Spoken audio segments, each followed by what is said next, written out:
हमारी जो ये रैशनिस्ट सोसाइटी है,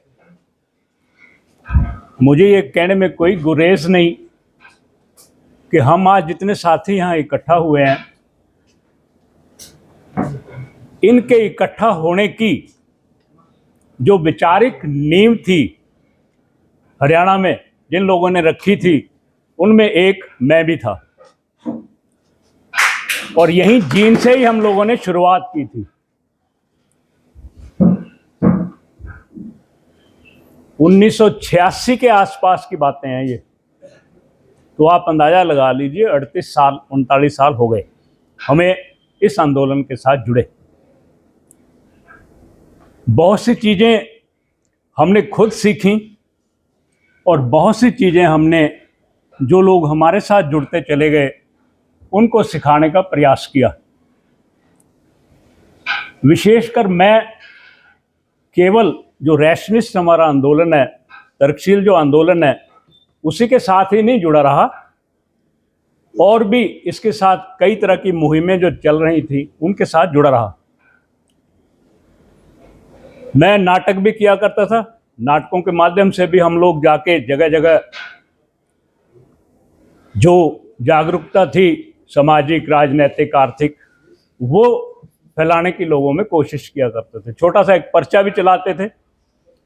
जो पुलिस जुल्म करती थी लोगों पे, पुलिस एट्रॉसिटीज, उसके लिए एक आंदोलन छिड़ा था people's union for civil liberties के नाम से।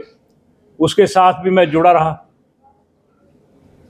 फिर मैं देखता था कि आसपास फैक्ट्रियों के अंदर मजदूरों के साथ जो शोषण होता था, उन पे जो जुल्म होता था, वो जब हमने महसूस किया तो मजदूर आंदोलन के साथ भी जुड़ा रहा। इन सब के साथ जुड़े होने के कारण अलग अलग आयामों से मेरी समझ में समय समय पे तब्दीली आती रही,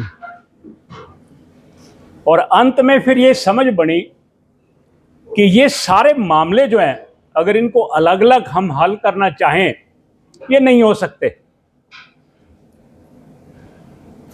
तो सारे मामलों को लेके अगर हम एक आदर्श समाज की दुनिया की कल्पना करें और उस आदर्श समाज की कल्पना करते हुए हिंदुस्तान की भी आदर्श समाज की कल्पना करें तो वो कैसा होगा।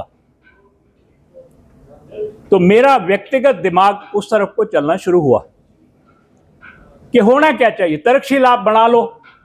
क्या तर्कशील बन जाने से व्यक्ति अपने आप में पूर्ण हो जाएगा, या अगर एक व्यक्ति तर्कशील बन भी गया अपने आप में पूर्ण रूप से, वो हो सकता है कि अपनी जिंदगी की जो समस्याएं हैं उनको समझने की क्षमता उसमें पैदा हो जाए, और हो सकता है वो कोई हल भी कर ले थोड़ा बहुत। लेकिन पूरी दुनिया, हिंदुस्तान के 140 करोड़ लोग तो उसकी समझ के नहीं ना हो सकते, उसकी समझ के स्तर कितने ना हो सकते। तो मसला क्या हुआ फिर?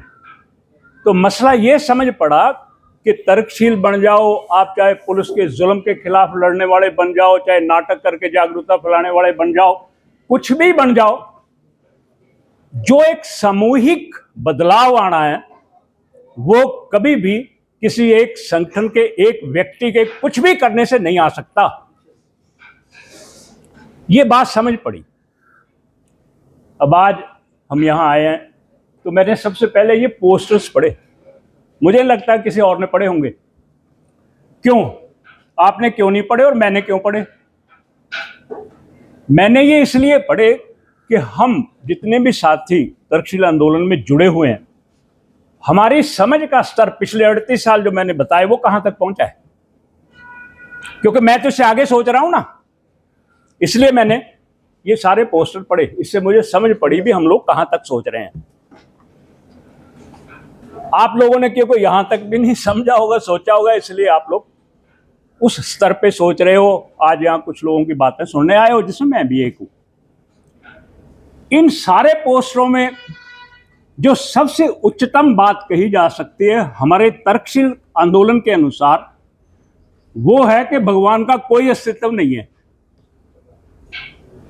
अब अगर बाकी दुनिया के लोगों को भी हम छोड़ दें कि कब किसने ये बात कही कि नहीं ईश्वर का कोई नहीं होता, हम कम से कम इस भारत में रहते हुए और जिस व्यक्ति का हमने नाम बार बार सुना होगा, सैकड़ों हजारों बार सब लोगों ने सुना होगा, उसने हमें बताया था ये, उसने हमने कहा था, और उसने एक सामूहिक तौर पे घोषणा की थी। कौन था वो? यहां है भी लिखा हुआ, भगत सिंह। है कोई जिसने, आप लोगों में जिसने नाम ना सुन रखा हो भगत सिंह का? सभी ने सुना होगा, सभी घरों में सुना होगा, बच्चों ने भी सुना होगा। लेकिन क्या आपने कभी सोचने की कोशिश की कि भगत सिंह जो था, उसने कई चीजें लिखी थी, उसने क्या क्या लिखा था? क्या कभी उसको समझने की कोशिश की थी कि उसके दिमाग में था क्या? वो लिख क्यों रहा था? क्यों वो सारा इस तरह का युद्ध उसने छेड़ रखा था? क्यों वो जेल गया? क्यों वो फांसी पे चढ़ाया गया? कभी सोचा इन चीजों को लेके? मैंने सोचा। तो मैंने जब सोचा और उसको समझने की कोशिश की, तो मैंने पाया भगत सिंह ने एक लेख लिखा था, मैं नास्तिक क्यों हूं। सभी को, ज्यादातर लोगों को पता होगा, अगर सभी को भी नहीं पता। और उसमें उसने पूरी दुनिया के लिए घोषित कर दिया था कि मैं नास्तिक क्यों हूं। उसने ये नहीं कहा था कि मैं नास्तिक क्यों हूं, उसने कहा था मैं क्यों नहीं हूं। तो इसका मतलब क्या है? उसने उसी लेख में कहा कि भाई मैं जो ये बातें लिख रहा हूं इस लेख में, वो कोई मेरे अहम का सवाल नहीं है, मेरी कोई भगवान किसी के साथ लड़ाई नहीं है कि उसको मैं नीचा दिखा के खुद उसके बराबर आना चाहता हूं। मेरे दिमाग में और कोई बातें किसी तरह की, उससे कोई लाभ नहीं लेना मैंने, मेरी कोई लड़ाई नहीं है, कोई झगड़ा नहीं है। बात क्या है? क्यों मैं लेख लिख रहा हूं? क्या कभी आज के अलावा जो मैं बात आपको बताने जा रहा हूं, अपने तौर पे सोची या किसी से सुनी है ऐसी? भगत सिंह ने उसी लेख में लिखा, कहता मेरा सोचने का नजरिया है, और उस सोचने के नजरिए के कारण मैं कुछ कंक्लूजन्स पे पहुंचा हुआ हूं, कुछ मैंने निष्कर्ष निकाले हुए हैं उस सोचने के नजरिए के आधार पे, और वो निष्कर्ष मुझे बताते हैं कि भगवान ज्ञान नाम का कोई मामला नहीं है। ये उसने उस लेख में क्लियर किया। मतलब फिर इसमें से क्या मिला?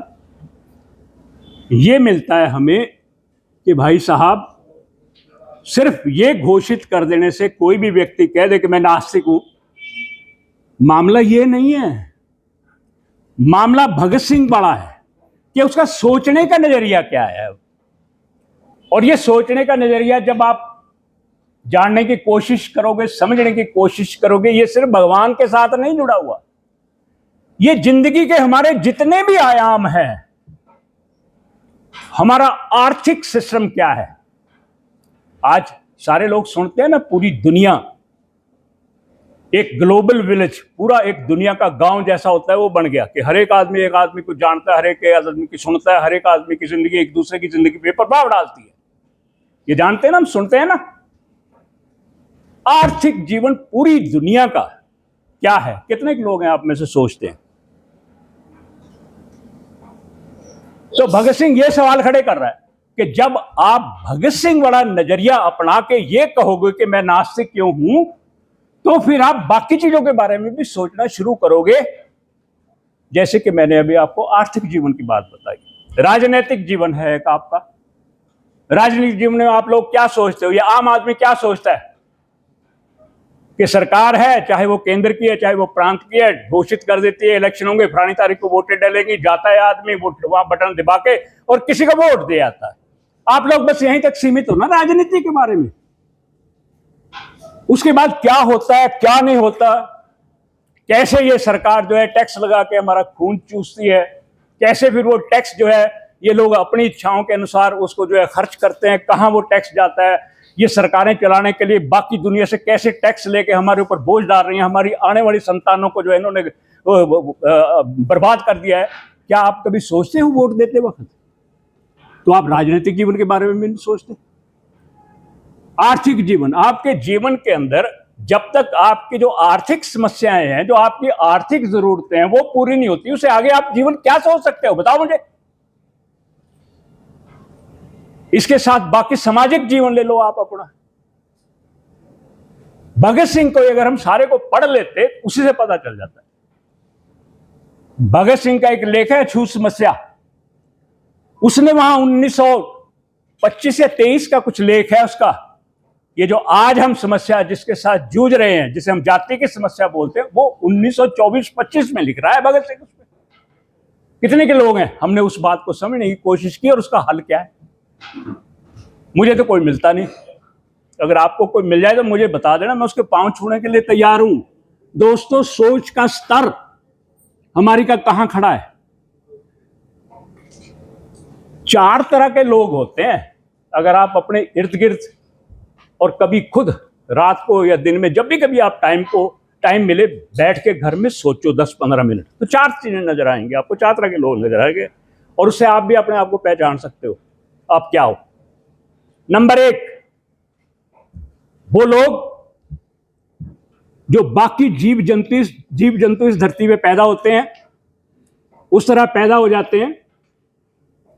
पैदा होने के बाद जिस तरह बाकी जीव जंतु इधर उधर से, प्रकृति से जो उन्हें खाने के लिए मिल जाता है, वो लोग बस उतना सा जितना को उनका जिंदा रहने के लिए चाहिए, उनको उतना सा कर करा के इधर से अपना जीवित रहते हैं और पूरा जीवन पूरा करके एक आध अपने जैसा पैदा करके चले जाते हैं। ये एक श्रेणी है, आप सोचना। दूसरी श्रेणी आपको कौन सी नजर आएगी? वो इतने समझदार बन जाते हैं, इतना उनमें दिमाग विकसित हुआ होता है कि वो सिर्फ अपने ही बारे में सोच सकते हैं और कुछ नहीं सोचते। उनके लिए बाकी दुनिया कोई मायने नहीं रखती। उनके पड़ोस में क्या हो रहा है, इवन उनके अपने बच्चों के साथ क्या हो रहा है, देख रहे हैं ना हम समाज के अंदर। बेटा बाप को कत्ल कर देता, मां को कत्ल कर देता, ये सारा कुछ देख रहे हैं। तो वो व्यक्ति सिर्फ और सिर्फ अपने लिए सोच सकता है, वो दूसरी कैटेगरी नजर आएगी आपको। एक तीसरी है। तीसरी कैटेगरी क्या है? वो कैटेगरी है कि वो पहले तो अपने लिए सोचता है, लेकिन फिर वो थोड़ा सा ये भी सोचता है कि यार दूसरे लोग भी हैं इस धरती पे, इस समाज में, मेरे मोहल्ले में, मेरे देश में, थोड़ा सा कुछ उनके लिए भी सोच लिया जाए। तो हो सकता है वो थोड़ा बहुत उन लोगों के लिए भी कुछ करना शुरू कर दे, छोटी मोटी ऑर्गेनाइजेशन बना ले मदद करने के लिए और कुछ करे। एक चौथी कैटेगरी होती है, ये बिल्कुल जो पहली कैटेगरी मैंने आपको गिनाई, इसके बिल्कुल विपरीत होती है। वो लोग ये समझते हैं कि ये जो हमारा जीवन है ना,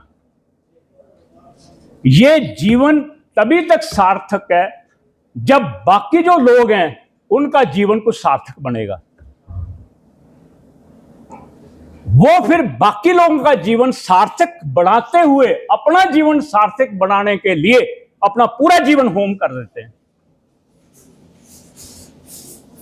क्लियर कर पाया हूं मैं? ये चौथी कैटेगरी के लोग, ये वो लोग हैं, वो ना अपनी शारीरिक जरूरतों के बारे में सोचेंगे, ना अपनी मानसिक जरूरतों के बारे में सोचेंगे। वो एक जो कल्पना कर लेंगे ना कि दुनिया ऐसी ऐसी होनी चाहिए, उस दुनिया को वैसा बनाने के लिए अपना सारा शरीर, अपना सारा मन, तन, धन, जो कुछ भी आप सोच सकते हो, वो सारा उसमें लगा देंगे। ये चौथी कैटेगरी के लोग हैं जो पूरी दुनिया के लिए जीते हैं। ये 4 तरह के मिलेंगे आपको लोग। आप अपने आप को बैठ के कभी एनालिसिस कर लेना, आप अपने मोहल्ले के लोगों को कर लेना, पूरी दुनिया के और देश के किसी को भी करना, कोई ना कोई इस कैटेगरी में डला होगा। कितनी ये संख्या है ये आप जान लेना, मैं बताने का मेरे को मतलब नहीं। अब सवाल उठता है दोस्तों, हम कम से कम भगत सिंह से बात अपनी में जोड़ के रखना चाहूंगा। भगत सिंह ने जब ये कहा कि मैं नास्तिक क्यों हूं, इसका मतलब उसने भगवान को रिजेक्ट कर दिया। हम जो तर्कशील लोग हैं, हमारी उच्चतम सोच जो इन पोस्टर्स में से नजर आई, जैसे मैंने बताया, जा सकते हैं कि हम नास्तिक बन जाएं, बाकियों को नास्तिक बना दें। लेकिन क्या भगत सिंह सिर्फ नास्तिक बन के वहीं रुक गया, या भगत सिंह नास्तिक बन के बाकियों को नास्तिक बनाना शुरू कर दिया उसने? नहीं। जब आप भगत सिंह को पढ़ोगे तो पता चलेगा आपको कि उसने पूरी दुनिया, पूरे हिंदुस्तान की आर्थिकता आर्थिकता का मतलब क्या है कि हम इस दुनिया के लोग अपने जीने के लिए चीजें, जो प्रकृति से चीजें पैदा होती हैं, प्रकृति से जो हम लेते हैं, उनको अपने हाथों से, टेक्नोलॉजी से बदल के अपनी जिंदगी को सुविधाजनक, स्वादजनक जीने के लिए जो सारा काम करते हैं, सारी चीजें पैदा करते हैं, ये पैदा करना, इनको पैदा करने के बाद फिर डिस्ट्रीब्यूट करना आपस में, ये पूरा एक आर्थिक सिस्टम बना हुआ है। तो भगत सिंह ने पूरे व्यवस्था को जो दुनिया की थी उस समय की आर्थिक, उसका अध्ययन किया। और उसमें से क्या नारा निकाला था उसने, पता है? साम्राज्यवाद मुर्दाबाद। क्या मतलब था इसका? उसने साफ किया कि जो आगे बढ़े हुए देश हैं, जो अमीर देश हैं, वो गरीब देशों की लूट करते हैं। लूट करने क्या मतलब है कि आर्थिक जितने भी साधन हैं गरीब मुल्कों के, वो सारे लूट लूट के ले जाते हैं और आप अमीर हो गए हैं और पूरी दुनिया पे कब्जा किए बैठे हैं और अपने तरीके से दुनिया को हाँक रहे हैं। ये बदलना चाहिए। ये उसका जो साम्राज्यवाद नारा था, उसका एक मानना है। इसके साथ ले लीजिए दूसरी बात, राजनीतिक। जितनी भी और धाराएं चल रही थी आजादी की लड़ाई में, और जो भगत सिंह की विचारधारा थी, जो उस विचारधारा के लिए लड़ाई लड़ी जा रही थी, उसमें कभी आपको किसने क्या मूल अंतर था वो बताया? किसी ने नहीं बताया। भगत सिंह उन्हों की जो विचारधारा थी और जो बाकी धाराएं जितनी भी चल रही थी, जो मूल अंतर था उसमें क्या था? मूल अंतर यह था कि भगत सिंह की जो लड़ाई थी वो सिर्फ साम्राज्यवाद के खिलाफ नहीं थी कि ब्रिटेन से जो लोग आके यहां बैठे राज हमारे ऊपर कर रहे थे, हमारा शोषण कर रहे थे, हमारे ऊपर राजनीतिक तौर पे कब्जा किए बैठे थे, उन्हीं को इस देश से बाहर नहीं करना था। उन्होंने साफ लिखा था भगत सिंह कि अगर यहां मैकडोनाल्ड और फलाने ढिमने से कोई सपरू भी आ जाता है तो भी इस देश के जो मेहनत कश हैं, मजदूर और किसान हैं, उनकी जिंदगी में कोई फर्क नहीं पड़ेगा। ये भगत सिंह ने लिखा हुआ है। और बाकी लोग क्या कह रहे थे, चाहे गांधी है, चाहे बांधी है, कोई भी था, वो कह रहे सिर्फ अंग्रेजों को निकाल दो। तो भगत सिंह की लड़ाई जो थी राजनीतिक, वो सिर्फ अंग्रेजों को ही बाहर निकालने की नहीं थी, जो भारत के भी पूंजीपति थे उनसे भी सत्ता छीनने की थी। क्या आपको ये डिफरेंस पता है? क्या कभी जानने की कोशिश की कि भगत सिंह क्या था, उसकी राजनीतिक सोच क्या थी, उसकी राजनीतिक लड़ाई क्या थी? आर्थिक बताया मैंने, राजनीतिक बताया, अब सामाजिक आ जाइए। आज हम क्या देख रहे हैं समाज के ताने बाने में? मुस्लिम के साथ जिस तरीके से जो कुछ भी किया जा रहा है, जातियों के तौर पे जो कुछ भी हो रहा है, ये सारा हमारे सामने हो रहा है ना। क्या इसके विपरीत कुछ भगत सिंह ने सोचा था, लिखा था? भगत सिंह कैसे समाज की कल्पना करता था? क्या वो इस तरह की समाज की कल्पना कर रहा था जो आज हमारे सामने है? बिल्कुल नहीं। अछूत समस्या उसका लेकर पढ़ लीजिए, उसमें सारी बातें क्लियर करता है वो। और कौन लोग इस समस्या का निदान करेंगे वो भी भगत सिंह लिखता है। मोदी, राहुल गांधी और जितने भी ये ब्रांड के सारे राजनीतिज्ञ हैं हमारे सामने, अगर आप भगत सिंह की बात को पकड़ लो, समझ लो, तो आप ये बात समझ लोगे कि इन्होंने ये समस्या हल नहीं करनी। तो जब हमें यह समझ पड़ जाएगी, फिर हम यहां की जो राजनीति चल रही है ना, इससे फिर छुटकारा पाके कुछ अलग तरह की राजनीति, जिसका मैं थोड़ा बहुत आखिर में आपको अपनी बात रखूंगा, उसकी तरफ को हमें जाना पड़ेगा। तो उसकी एक पूरी सामाजिक सोच थी। तो हम तर्कशील होकर क्या करेंगे? अगर सिर्फ अपने अपने आप को बचा लें किसी तरह, क्या उपयोगी होंगे हम? अपने पड़ोसी को भी क्या उपयोगी होंगे, बताइए? तो इसके लिए हमें तर्कशील से आगे जाना होगा ना। आगे जाने का क्या मतलब है? आगे जाने का मतलब साफ है कि हमें पूरी चेतना जो है हमारे आर्थिक व्यवस्था की, ये आर्थिक व्यवस्था हमारे जीवन को कैसे इफेक्ट कर रही है, हमारे आने वाले बच्चों के जीवनों को कैसे जो है ये इफेक्ट करेगी, असर कर रही है। आज ये देश ऑलमोस्ट ऐसे आर्थिक पड़ाव पे खड़ा है, जो सेंट्रल गवर्नमेंट है 220 लाख करोड़ रुपए के कर्ज में है। उसकी जो किस्त बनती है ना ब्याज की, ये सरकार वो नहीं दे पा रही, सिर्फ ब्याज की किस्त। उसके लिए भी इन्हें या तो डेफिसिट फाइनेंसिंग करनी पड़ती है या फिर कर्ज और लेना पड़ता है ताकि वो कर्ज की किस्त दे सके। जो टोटल बजट है ना साल का, 13% सिर्फ ब्याज में जा रहा है। प्रांतों की हालत, महाराष्ट्र एक समय पे सबसे समृद्ध राज्य हुआ करता था हिंदुस्तान का, आज की डेट में पता क्या है? 9 लाख। पूरे जितने भी हमारे प्रांत है ना, उनमें सबसे ज्यादा कर्जदार महाराष्ट्र है, 9 लाख करोड़ रुपए का। ये आपका हरियाणा 2.25 लाख करोड़ रुपए के करीब के कर्ज में पड़ा है। पंजाब 3.5 लाख के करोड़ में पड़ा है। बंगाल 5.5 लाख के करोड़ में पड़ा है। यूपी 7 पता नहीं 8 लाख करोड़ पे पहुंच चुका है। ये पूरे का पूरा देश कुछ चंद लोगों ने इस तरीके से आर्थिक तौर पे चलाया हुआ है, जिसका रिजल्ट आज क्या देख रहे हैं हम। कोविड के दौरान की एग्जाम्पल मैं आपको देता हूं, उदाहरण देता हूं। देखा होगा ना आपने टीवी पे, हजारों लाखों मजदूर एक जगह से दूसरी जगह 500 हजार 1500 किलोमीटर दूर पैदल चलते हुए देखे थे ना, वो सारे दृश्य याद है आपको? एक तो वो थे, दूसरी तरफ अडानी की संपत्ति हर रोज 1016 रुपया बढ़ रही थी। 1016 करोड़ रुपए हर रोज बढ़ रही थी। आपने जिम्मेदार क्या इसके? हम जो इस देश के भारत के लोग हैं, जो जाके बड़े शान से वोटें डाल के आते हैं, इन लोगों को सत्ता में बिठाते हैं, क्या हम जिम्मेदार नहीं इस बात की?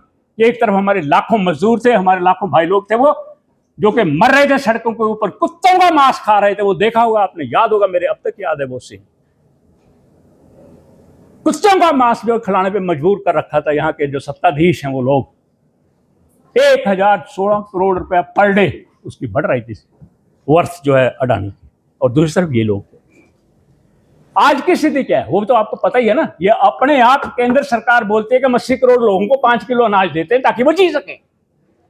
तो जिस देश में 80 करोड़ लोगों को जीने के लिए सरकार को 5 किलो अनाज देना पड़े, शर्म नहीं आनी चाहिए हमें उस देश का वासी होते हुए?